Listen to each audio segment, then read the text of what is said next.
we go. So, this is episode 8 of the Astrakhan's Feather, just in case you're wondering.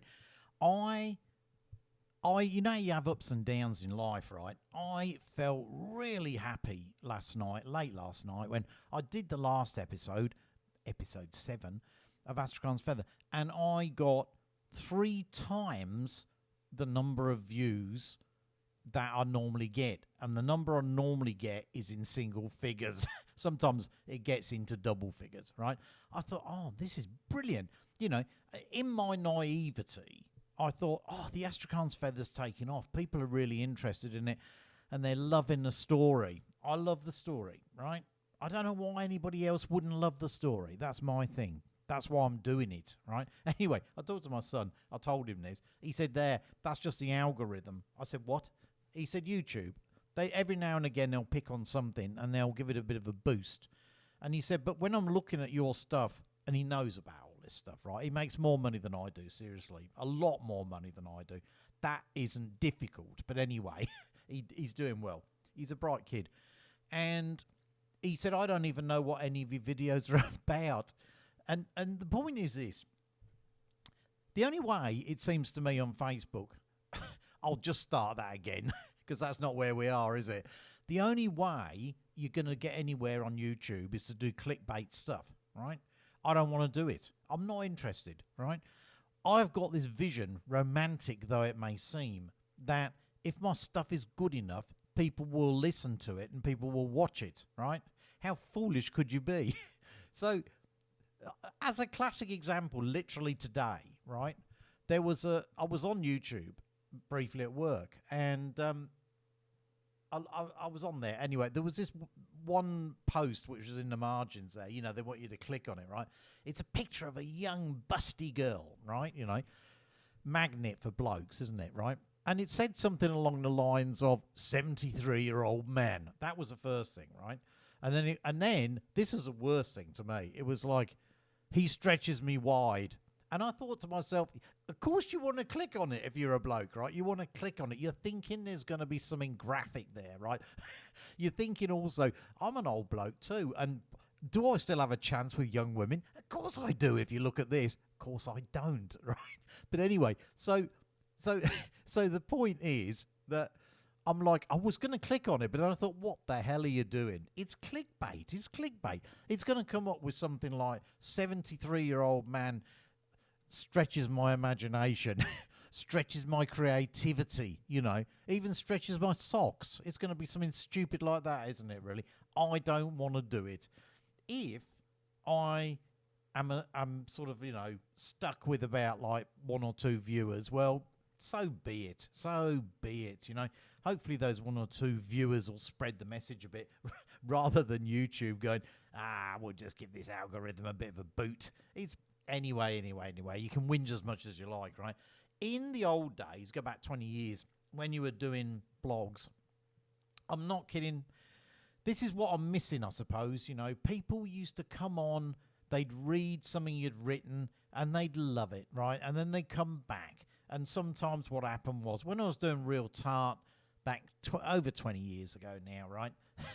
Somebody told me they got their glass of wine and some peanuts and came along and waited until I posted, you know.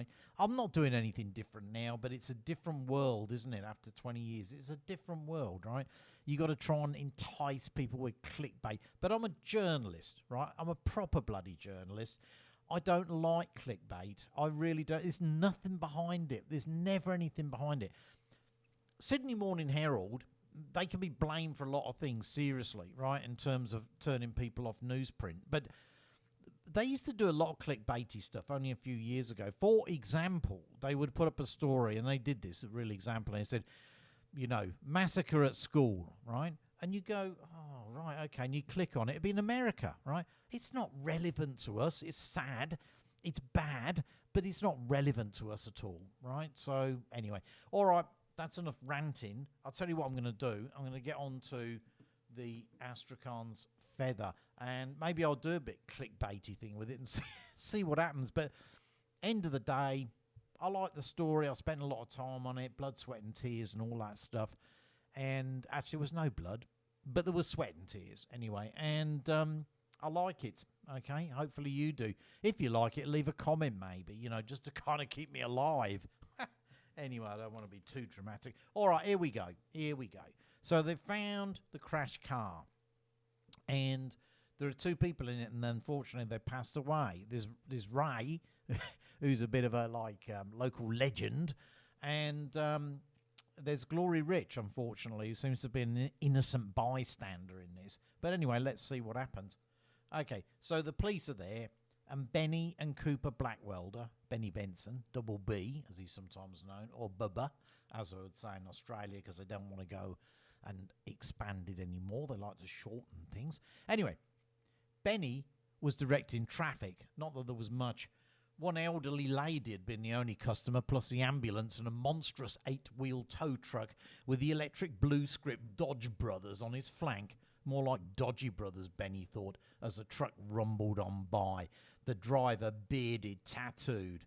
Everyone seemed to be tattooed in Bone Mountain, even the babies, he thought. One brawny arm leaning out the window, eyes that looked right into you. Coop had raised a hand and the brakes hissed. He'd stepped up, given the Dodge brother a meaty handshake that flexed his tat and made a busty blue ink blonde wink. Meanwhile, Benny had waved the old lady down and told her to go slow.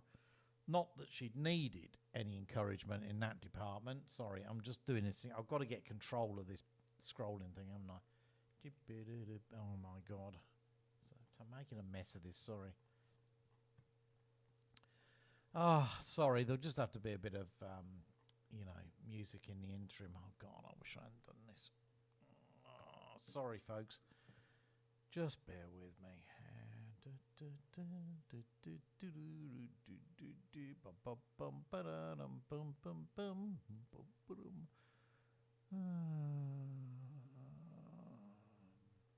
I'm sorry if you've lost interest already. God almighty. All right, nearly there. Okay. Sorry about that. Benny was directing traffic, right? A woman comes along. He says to her, go slow. Not that she'd need any encouragement in that department. Eyes out on stalks, neck all rubbery. Benny turned now and looked at the cruiser where Coop was having a smoke. The acrid smell of cheap, fucking hell. Looked at the cruiser where Coop was having a smoke. The acrid smell of cheap, there's too many C's in it, right? That's what it is. Cheap tobacco reaching him on the solid warm breeze. He looked up at the sky where the cloud was heavy and purple in places, and the sun, though barely visible, still glared through his sunnies. Maybe there'd be another storm to clear the air, but he doubted that would happen before the evening. Until then, everyone just had to suffer the steadily rising heat and soggy 99% humidity. Benny turned his head when he heard a car coming at speed. In the heat shimmering above the road, it seemed to be floating towards him. He looked at his watch, 7:20 a.m. He waved the vehicle down and it slowed. But just as it came up to him, it accelerated, then shot past. He watched Coop look up in stunned surprise as the slipstream snatched his cigarette smoke away. The car came to a sudden stop by the ambulance. Benny looked. Coop looked at him, then came out the cruiser and looked too. A girl got out of the car, a scrappy, dusty green Ford, and set off down into the ditch without a backward glance, without even closing the car door. Fuck, said Benny, and started to run. He got to the edge of the road at the same time as Coop. The girl's head was bobbing as she scrambled down into the ravine. Why didn't you stop her? Said Coop. Benny looked at his partner. What do you want me to do, shoot her? Coop looked at him with a skewy smile. You're going to wish you had when the POM inspector sees her. Who is she? Said Benny. Coop nodded down into the ravine, popped a Mentos in his mouth in case the POM smelt cigs, put his hands in his pockets and sucked air past the mint. Holly Dreyfus, Dad owns a record. Town's busybody, so... Fuck. Holly Dreyfus, Dad owns the record. Town's busybody so-called newspaper. Girl's always poking her nose where it's not wanted. Benny shrugged. Guess that's her job, though. Coop turned and looked at Benny and said quietly, Dad's gone. One day someone will sort her out too, no doubt. Benny stared at him and a shiver skittered up his spine quicker than a gecko. Glad to get that one over with, I'm telling you. There's too many C's and there's too many S's in there. Whoa there, far enough, young Holly. You know her, Karen asked Mullins, who was holding a girl dressed all in black with a pretty pale elfin green-eyed face. It was hard to tell how old she was, Karen thought. She could have been 28 or 14. Holly Dreyfus smiled sweetly at Karen, who wasn't fooled by that for a minute. She dealt with the press in London and she saw the signs here. They were roll gold bastards, especially the girls.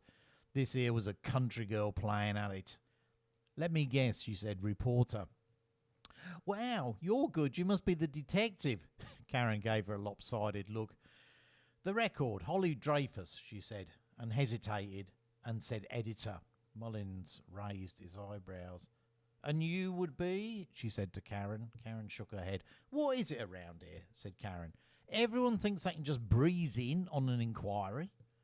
She looked up the road edge where Coop and Benny gazed down like cows. One of them was even chewing. Karen took a deep breath and turned back to Holly. What the hell? Ask away. So what's happened here? Car crash. Holly nibbled her lower lip as she scribbled in a notepad. Injuries? Yes. Holly looked at Karen from under hooded eyelids and whispered, dead?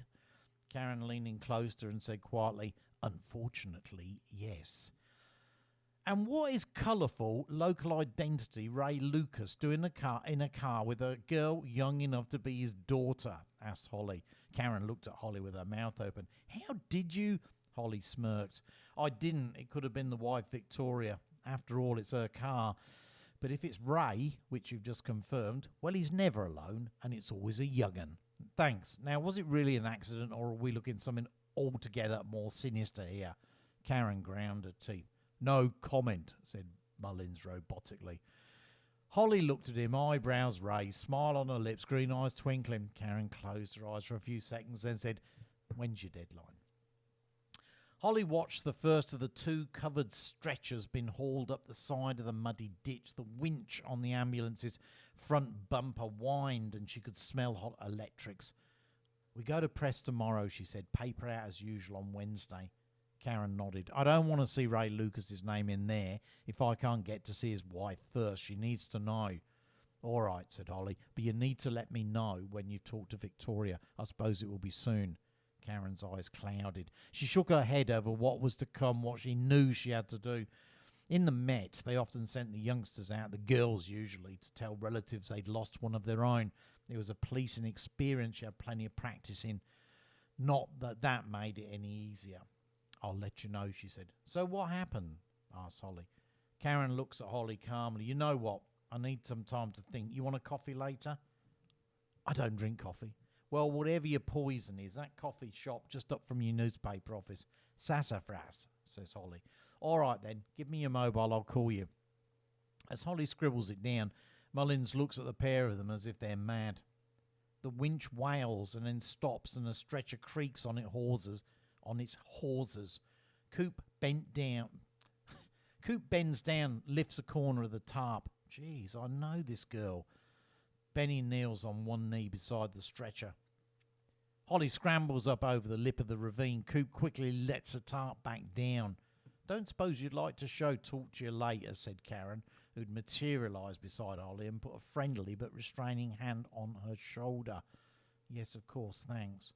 Karen watches her get in her car, waits until she's driven away before slowly turning to Coop and Benny.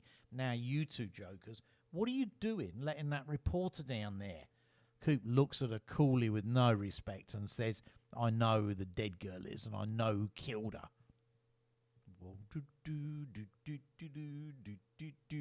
Bit of interlude music there. And then he continues. He says, saw her yesterday with Billy Preston, the pervert loser, frequent flyer. Karen frowned. Mullins, who'd also come up from the ditch, I forgot to put that in there actually, said, habitual offender. That's what a frequent flyer is. That's what they call them in court, right? Ah, says Karen. Yeah, says Coop. Had his hand in her knickers. In his crappy car they were. I tapped on the window with the stick, gave him a fright. Got him out, gave him a talking to. She's only 15, maybe 16. I know her dad, he's an old un. Adelaide lives the other side of Saracen's wood cabin, well built, well looked after, not cheap. Vietnam vet. He's got guns, even though he shouldn't have been a vet and all.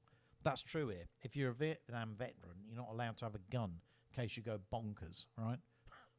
Anyway, Coop says he'll go crazy when he finds out. Anyway, I told Preston to clear off. The girl got out, talked to me for a while, walked off towards the park. Last I saw of her. Mullins nodded. Some affair on there yesterday. I see. Karen looked at Coop again. Did you seem threatened? How do you mean? She took a deep breath, let it out slow. Was she enjoying having this man's hand up her skirt? In her knickers, Coop remembered. The way Gloria's legs were spread, thighs apart, pushing her hips onto Preston's fingers. He almost groaned right there and then. I guess maybe she was. Right, so what happened then? Asked Karen. Got back in the cruiser. Last I saw of her. He looks at the stretcher. They can all smell dark green rubber tarp heating up in the sun, finding its way through the leaden clouds. All right, says Karen. She puts her sunglasses on.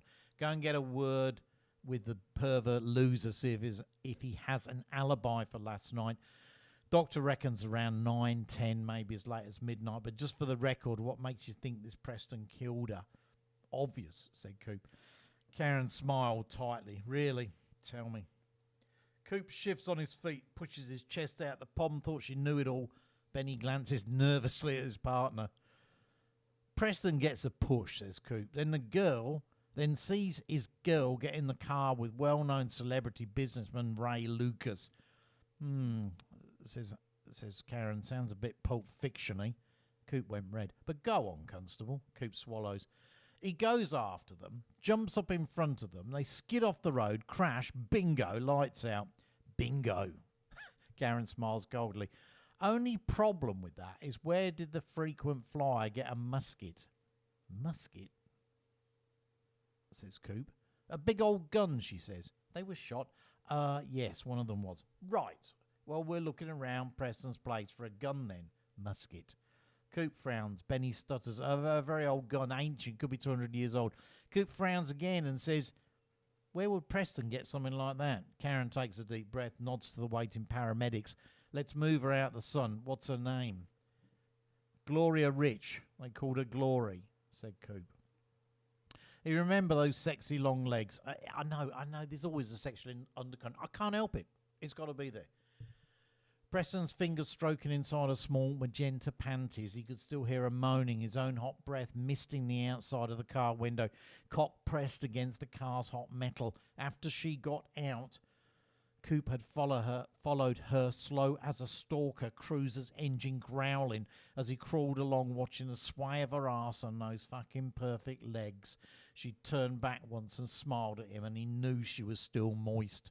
Oh, you little slut, you so wanted, he said huskily. We'll leave it there, because that's a moment of high drama, isn't it? Anyway, do subscribe. And yeah, I'll put another one up tomorrow. Tell me what you think. Nobody's commenting. Give me some comments, right? Good or bad, indifferent, whatever. Nothing works properly. I'm just trying to mouse. Right. Talk to you later. Bye.